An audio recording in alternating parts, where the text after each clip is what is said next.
All that is known is that something shifted in the great YouTube wars. It would seem as if sometime in 2019, a Durbinator was sent back. By who? We know not, nor shall we ever, for we are going to cancel that franchise before it has the opportunity to grow, develop, or go anywhere. But the facts are this. A Durbinator went back in time, and all things changed. I think this guy's a couple cans short of a six-pack. I've been waiting for you.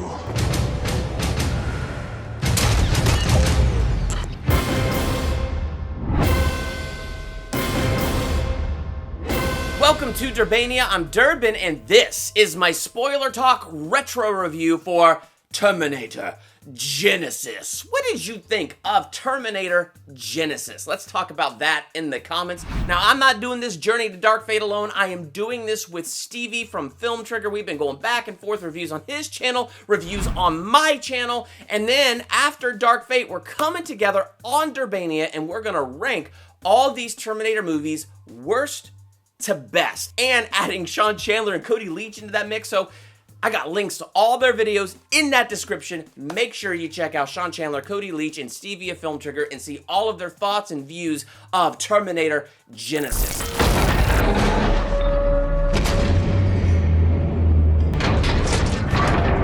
I'm gonna give it a C+.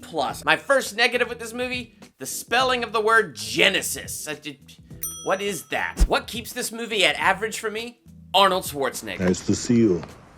Get out. I don't care how bad anything is around that dude in a movie like this. I feel like Arnold Schwarzenegger did a great job playing Pops. And I just loved it. I loved him with Sarah. I loved his relationship with Sarah. I loved how Sarah tries to teach him how to blend in, so he tries to smile. And he came back in like the early 70s, and now this is the early 80s. It's been about a decade, and he still smiles incredibly awkwardly. He's so good at this Terminator role. It's amazing. But see, I love Arnold Schwarzenegger movies, so I'm fine with whatever he's in. I love that moment at the very end of this movie, because what we saw with Terminator 2, not as much in Terminator 3, but what we're seeing with Terminator 2 especially, is the Arnold Schwarzenegger Terminator, how he's programmed to learn about humanity and kind of his attachment to John Connor and how he became that father figure. So what we see is that ability to grow, even emotionally, even if it's different emotionally than how humans grow, it's still that opportunity to see a machine, a Terminator, evolve and grow.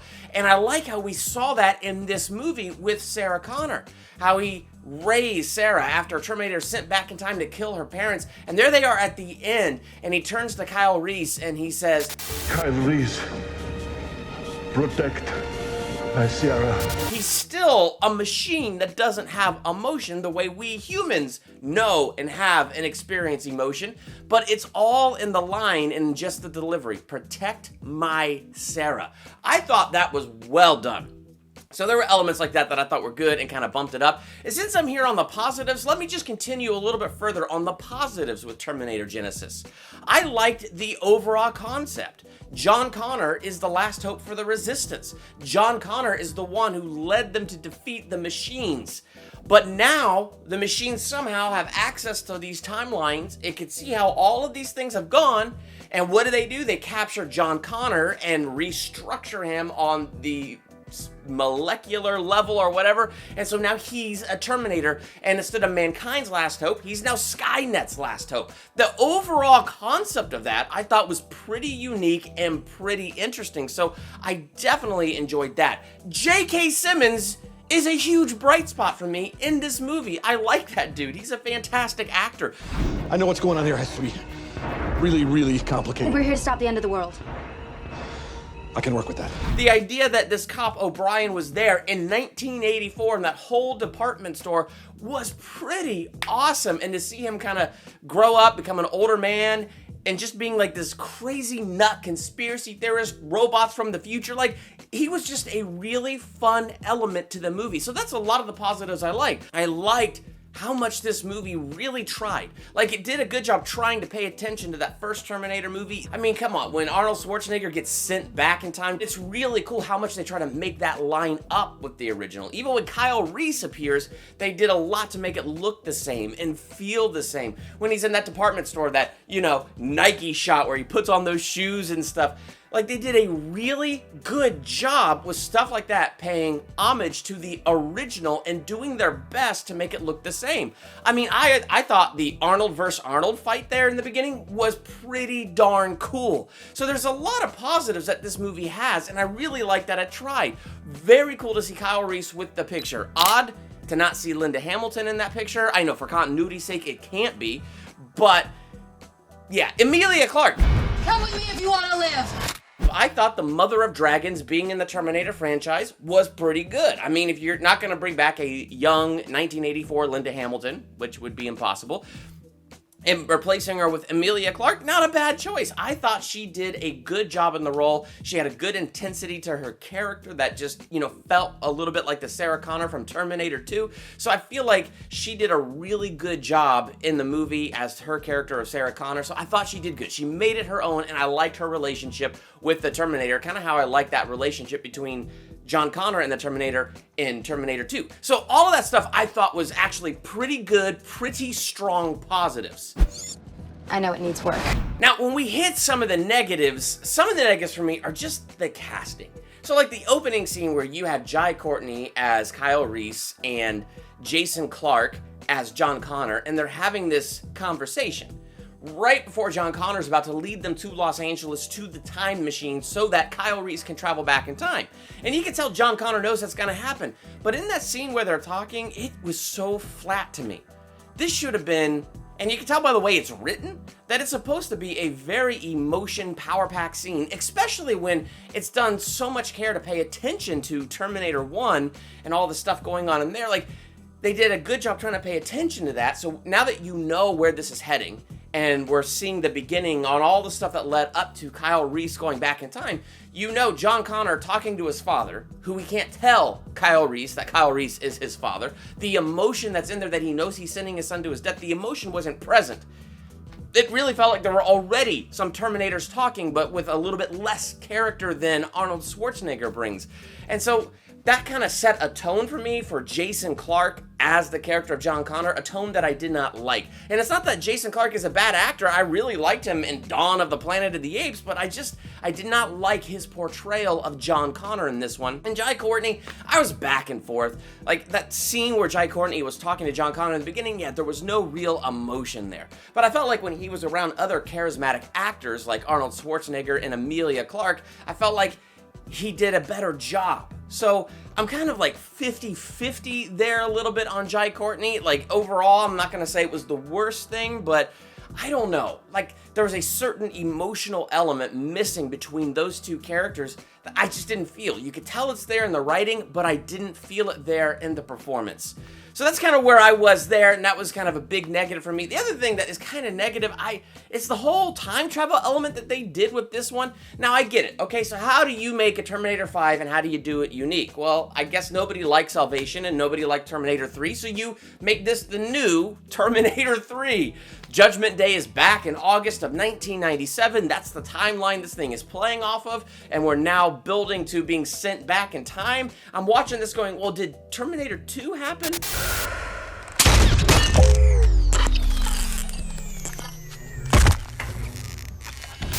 But then Terminator 2 was the very thing that changed things and pushed back the date of Judgment Day. And here we're seeing in this timeline, Judgment Day wasn't pushed back, and it happened in August of 1997. So I don't know, it kind of left me with some questions like that, and it left me with a lot of other weird questions, but it's the time travel type questions. So the machines can see these multiple timelines, so they send a machine back to kill Sarah Connor, but instead of 1984, they send it back to 1973 when she was a kid and killed her parents, and some mysterious benefactors sent Arnold Schwarzenegger back to 1973 to protect Sarah and to become her guardian, which is an interesting plot, and I would be curious to know who sent Arnold back, but this franchise is canceled, so we're not going to get that answer, which kind of sucks, because I want to know who sent Arnold back, what has changed in time. I'm just so interested in that.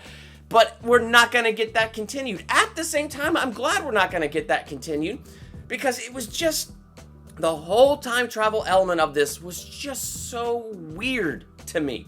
So you're ignoring T3 for sure, you're ignoring Terminator Salvation for sure, you're ignoring those movies for sure, you're rewriting the timeline. Judgment Day then gets pushed back to 2017 through an app called Genisys. Interesting concept that we invited our own destruction with our smart devices, and interesting that, you know, the guy's talking about with his phone and Genisys, how he's going to be connected, and Sarah Connor goes, connected to what? Have we ever thought to ask ourselves that question today with Google and all the other things we got? Connected to what? What are we actually connected to? Remember, Google is Skynet. Ooh. So, I don't know, the whole timeline thing was very strange to me. Where is this one actually building to? There's a part of me that would have been curious to have gotten a sequel to this, to see what it could have built on this foundation and see how well they could have built that, and see if it could have built to somewhere interesting, maybe justifying this one a little bit more. But otherwise, I'm watching it, and the general feeling that I had is it's a little messy. I like the timelines put forth in Terminator 1 and in Terminator 2. They felt clean. Terminator 3, even though it kind of just went back a little bit to Terminator 1 and we ended with Judgment Day, it still felt clean. Terminator Salvation, in terms of its timeline, felt clean. This one got convoluted and it got messy. And I think that's what we all felt when we went to see it, or a good number of us, we saw it. It's like, interesting ideas and some good concepts in here, but it feels a little bit convoluted and it feels a little bit messy. I would have been curious if there was a sequel. I would have seen it to see what they could have built upon this, but overall, I'm glad Dark Fate is going back to a clean timeline. As far as we know so far, back to clean. Dark Fate is the new Terminator 3, the new sequel reboot. So I'm curious to see what Dark Fate is gonna do erasing these other timelines. So, C+ is what I'm giving this movie. What did you think? Would you go higher? Would you go lower? Let's talk about that in the comments. And what did Stevie over at Film Trigger think about that? He and I have been doing these reviews in collaboration on our journey to Terminator Dark Fate. So you can check out his reviews of all the Terminator movies over there, my reviews of the Terminator movies over here, and you can compare our thoughts and what we both thought about those movies. And then after Dark Fate, we're coming together on this channel and we're gonna rank all the Terminator movies worst to best. So did Stevie like Terminator Genisys? Did he hate this movie? Make sure to click the link in my description and head over to Stevie's channel and check out his review for Terminator Genisys. Also, we accidentally ended up doing this in collab with Sean Chandler and Cody Leach. So I got all the links to all of those thoughts and all of those opinions on Terminator Genisys in my description. Check out all of those videos. While you're there, hit that subscribe button to become a Durbanian. Hit the bell by the subscribe button so you're notified when I drop that awesome ranking video and anything else I do here. I'm Durbin. Thanks for checking out Durbania.